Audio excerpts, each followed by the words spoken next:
Hello, Sonia. Can you hear me okay? I can hear you beautifully. Everybody, it is Thomas Sheridan. Thomas, I'm sure you know, author, artist, filmmaker, and in my opinion, an observer of insanity. So Thomas, thank you so much for joining us this morning. You are definitely one of the thinkers that I have a great deal of time for. I said to you before that you came on my radar. It must have been about 2011. I think, and it was a book about psychopathy. And you introduced me to terms that even though I had studied psychology, I wasn't aware of. Maybe they'd just gone straight over my head. But either way, you suddenly made it very real for me. And I started to observe that in people that I was encountering. And of course, you're an alternative thinker. You're prepared to stand up and be counted. Tell us what's going on in Ireland regarding COVID. Well, it's great to be back with you, Sonia. What's going on in Ireland? Nothing less than the absolute destruction of this nation from its very core right down to its fundamental principles, culture, everything. An absolute demolition job, meticulously and viciously and sadistically performed by an unelected bureaucracy that has been employed by the Irish establishment with this very purpose on behalf of the globalists to utterly annihilate every facet of existence and culture and social realities of this country, and to replace it with something completely different indeed. And basically turning it into a vassal state of the Chinese Communist Party, coupled with an experimental statelet operate on behalf of the globalists. There's absolutely no way you cannot say it's not the case. We are absolutely under war, and it's a civil war because we're being attacked by people we're led to believe are our own. Yes, absolutely. Let me read you some of the comments. Luggerbugs, Thomas Sheridan, top man. Summer Darkness, hello, Tom. Jimmy, morning, Thomas. Charlie, hello. Thomas is a top guy. Luggerbugs, his work on psychopaths, top stuff. Absolutely, can't recommend it enough. Ray can rock on. Tommy, hello, Thomas, says Gummy. Got a load of hellos here. Pewy, morning, Thomas, awesome guy. Yes, Luggerbugs, bonus to have Thomas, absolutely. Go, Thomas, please don't hold back, says Obi-Wan Kenobi. Mate, tell us how it is. And Luggerbug says Thomas doesn't hold back. Well, exactly, that's why he's here. So, Thomas, one of the things that you were saying to me the other day, I mean, there was a series of stuff. Let me just go to some of my notes, right?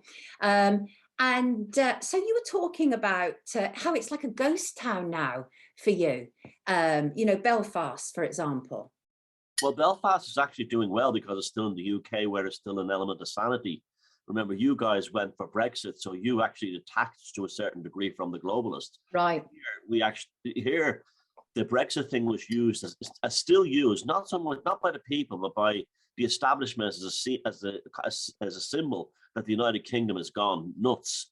But I was over in England last week, and I could not believe. I actually thought I'd found myself in a false reality.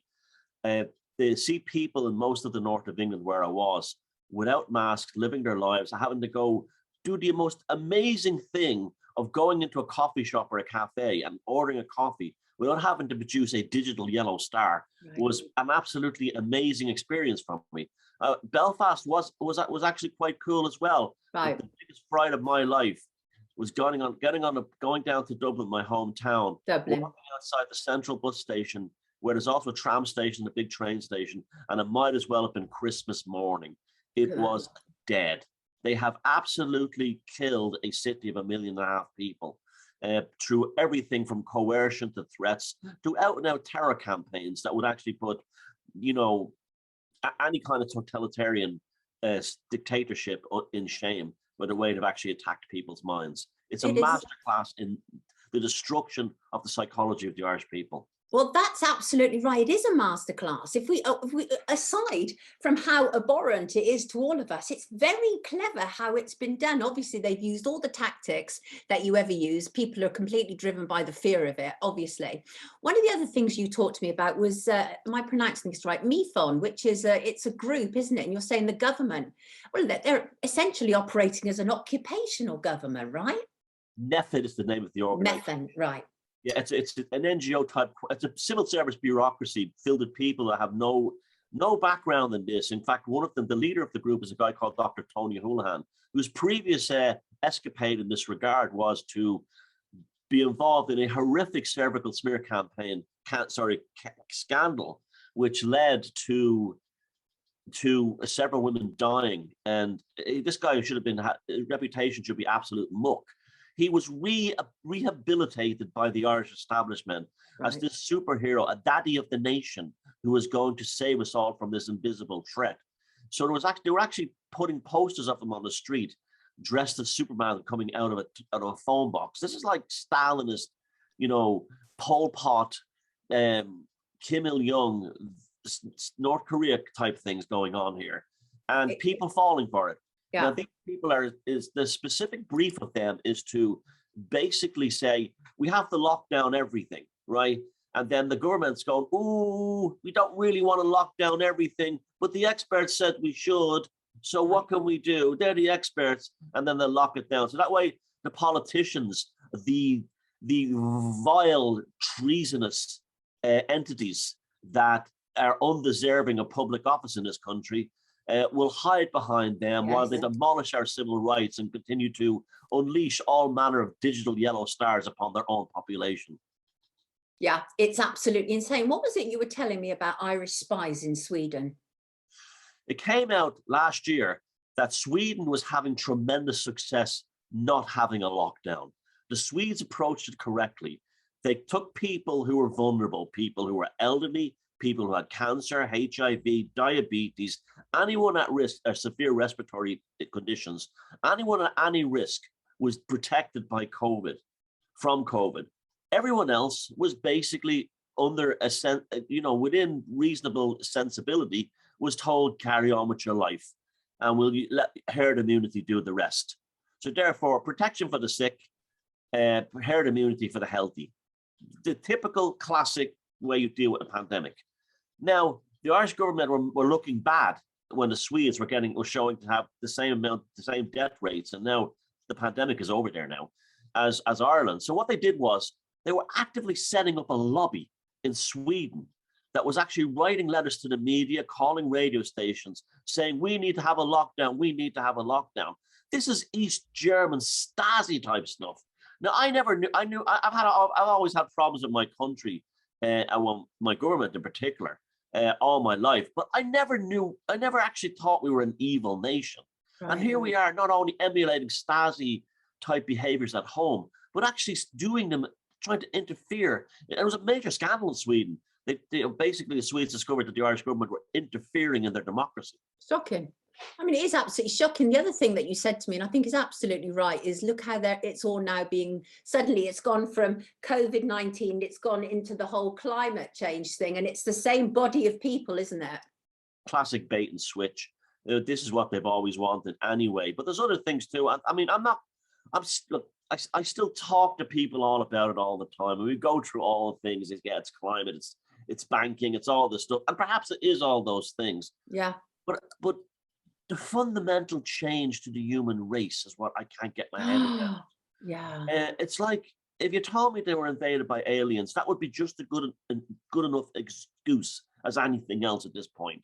It's so bizarre what's been done to the human race. It is. And I wake up in the morning and I think to myself, like, what theater of the absurd, what dance macabre will be presented to me today? Yeah. And it's always worse than what I even expected. Yeah, absolutely. And I mean, you made a number of points to me, right? And that is, you know, I mean, the fact is that there is a list of athletes who have just dropped dead. I mean, we're hearing all about these sudden deaths. Since when do children just suddenly die? 2 in Newcastle last week. It's terrifying. And what's more terrifying is the sort of like Munchausen by proxy thing that many people have actually adopted by saying, and even to their own children, you know, regarding their own children, that, you know, if they get something happens to them post needlecraft, they go, well, it's working. It's a proof it's working. They're putting their own family members in the ground and telling us that that's proof that the thing works. This is how absurd it's become. It is so shocking. You said to me, my country is gone. The Republic of Ireland is a nation that no longer exists. You cannot, if this nation was never, ever, ever, ever, ever had any laws since its foundation in 1922 and its constitution, its full constitution in 1937 as a republic, never ever implemented any law or any statute to make anyone a second-class citizen until this. And it made anyone who is by now. I'm not an anti-vaxxer, okay? I'm not. Right. I'm not going to be a lab rat for this one. And that's a distinction that many people have made in their lives. Yes. There's nothing wrong with that. If you want to go out, if anyone wants to go out and get that, God bless you. That's your personal choice, your desire to manage your own health care. Well, the rest of us have decided, well, maybe that's not for us. Yeah. We're now being declared second-class citizens under Irish law. This is absolutely disgraceful. This would have been considered extremely treasonous by the founding fathers of this nation. People like Michael Collins would have had be assembling firing squads by this point. This would have never happened, okay? It's happened because the people that in charge of this country, on behalf of their globalist masters, can't wait to actually do it. They wanted to do it. I've seen them doing this. I've seen them at the press conferences with the stupor's delight, the smirk, yeah, you know, and also the classic one, the liar's grimace. This thing, the lips going down. The classic Bill Clinton. I did not have sex with that woman. The classic liar's grimace. The mouth going down. You know, and then they let leaks out all the time. For instance, our deputy prime minister, we call it Taoiseach, a guy called Leo Varadkar, who's probably, think Peter Mandelson. So imagine you got a laboratory together and you got Peter Mandelson and Tony Blair, and you somehow fused their DNA and created a mutation. And that's Leo Varadkar, right?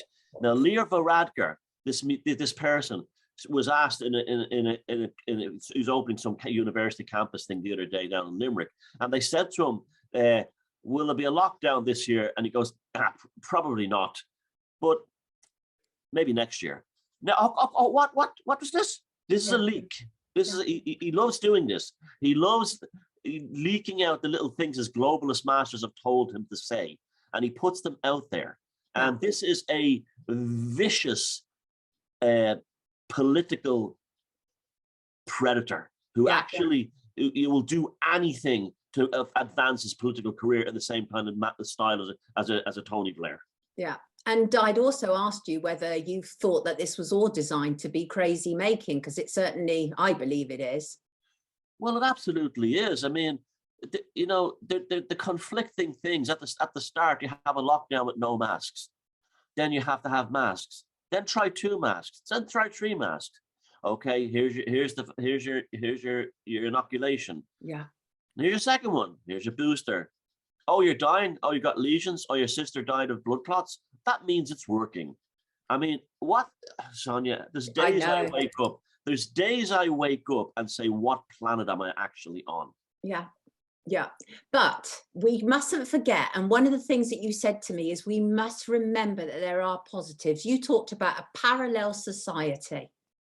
This is growing more and more, I think, with people, and it has been happening by osmosis or organically in the last few years. Even before this was coming, I think more and more people like us are developing a parallel society. We don't see any future for us or the ones we love in the globalist world coming, the transhumanist world, this, you know, pornographic fantasy of Bill Gates. We don't see ourselves in having any future in that.